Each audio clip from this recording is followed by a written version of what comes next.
So yeah, this trio, as you can see from the title, is like sugary. I'm not going to distinguish between brown sugary, white sugary, or whatever. Just that kind of general ingredient. Not necessarily always sweet either, is it? But there are a lot of fragrances about that kind of. Yeah, they have that sugariness. You can smell it, can't you? Which is, it's not unusual, is it? It's quite distinctive, in fact. Well, yeah, I'm going to try and do obviously different ones so they're not all samey. But yeah, they're probably very famous ones as well. But yeah, we'll crack on. So first up on the list is a molasses heavy one. Now molasses, I think we call it treacle in the UK. Isn't it the kind of burnt, supposedly waste from making sugar or something or other? I don't know the full story. I'm not a chef or a scientist. But yeah, molasses, and I've picked One Way Bridge's Blackstrap Betty. Now this is molasses and coffee primarily.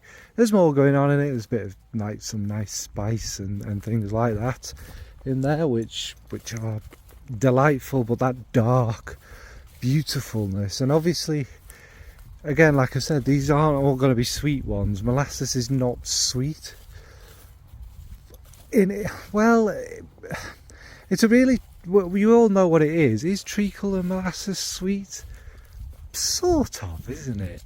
It has its own version of sweetness, and again, obviously it's sugar, but it doesn't have that kind of saccharine kind of over sweetness about it, and all these come together to give this kind of really dark, sexy fragrance, just really dark, and the bitterness from the coffee in it, and it's a really sultry, magnificent one.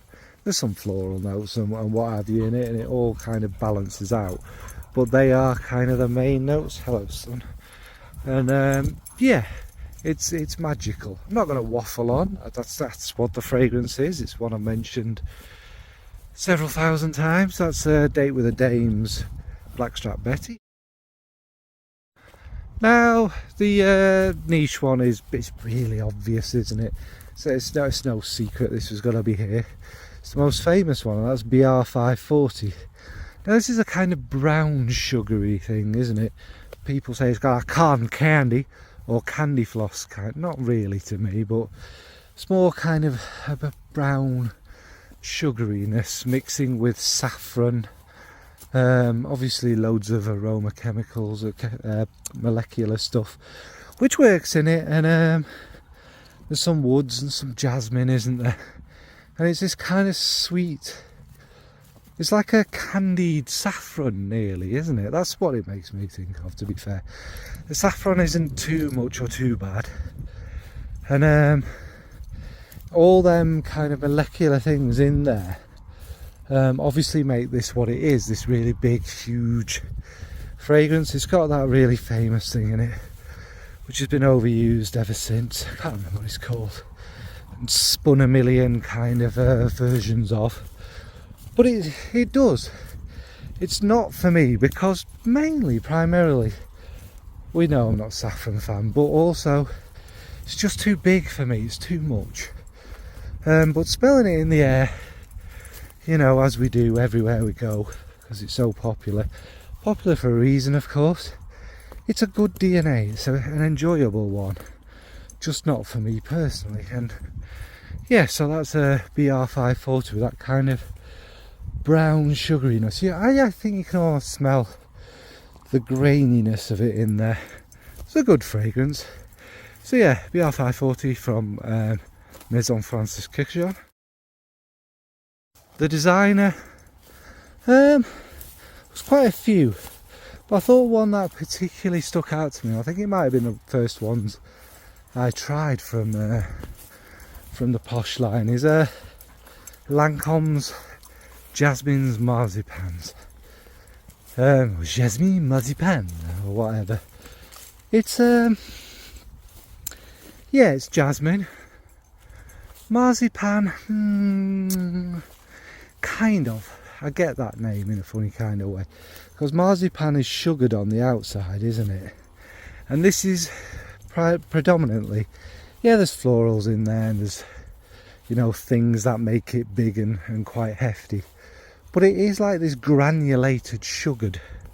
The sugar is sugared, the jasmine's sugared, the other notes, the woods and what have you going through it are sugared. Everything is sugared. Again, sweet in a sugared way. It's not, you know, that kind of really big sickly sweetness. It's a sugared sweetness. Yeah, in a way, the marzipan, the more I think of the name, it doesn't have the almondy thing, but it has that kind of texture and sweetness that marzipan has. Love marzipan, by the way.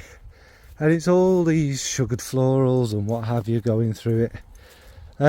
It's, if it wasn't so big and there was slightly less sugaredness, I think I'd quite like it, but you've got to have a sweet tooth for this one. And there's a reason, again, this was so big and popular, and still is, I believe.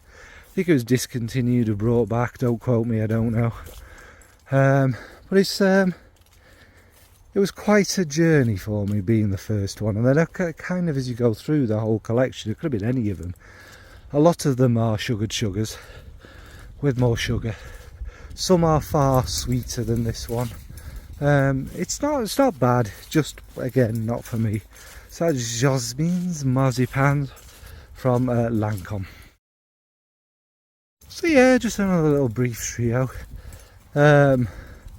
Sometimes it's kind of more fun to do not a specific note, because all these things are sugars. They all smell different, very differently actually, but it's a note that is used in different ways. But at the end of the day, geezer, it's all sugar in it. So yeah, don't really need to say more, do I? But it does come in lots of different ways and what have you. So yeah, what about you? What's your favourite kind of sugary fragrance? Are you a big fan of sugary fragrances? Do you prefer like that granulated white sugar kind of feel, or do you like a bit of the kind of smooth warmth of the brown sugar, or a good dark molasses or something like that? Just a brief one. Thanks folks, thanks for watching. Bye.